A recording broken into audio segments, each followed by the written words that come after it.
The biggest move of the Pittsburgh Steelers offseason was the splash it made on the perimeter, trading a second-round pick for Seattle Seahawks receiver DK Metcalf, locked in a long-term contributor at a premium position, and provided the insulation to deal George Pickens to the Dallas Cowboys. Later in the spring, the Steelers are in a similar spot offensively. They don't have a franchise quarterback and have just one above-average receiver. Still, Metcalf is an upgrade, and his skill set keeps the offense alive downfield. Not everybody is sold on the move. Now that he's out of Seattle, some of his former fans have taken the opportunity to sell themselves on the trade. On the Brock and Salk show, former Seahawks receiver Bryan Walters ripped the Steelers' new star after the March trade.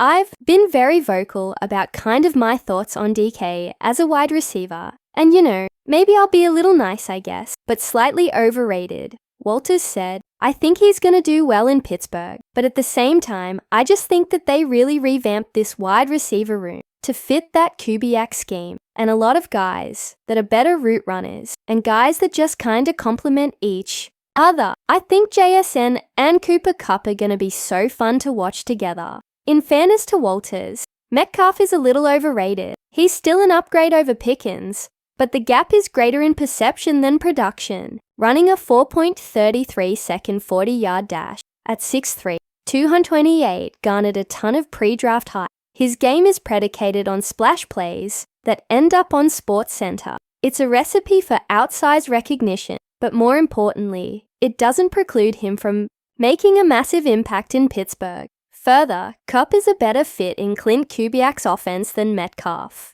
In a wide zone offense, there's less of an emphasis on dynamic field stretches and more attention to detail-oriented receivers who can block and win horizontally as much as vertically. Walters isn't necessarily off base in his comments, but it's extra fuel to the fire, and making a strong first impression would go a long way in getting back at the team that traded him. In Week 2, Pittsburgh will host Seattle and give Metcalf a chance at revenge.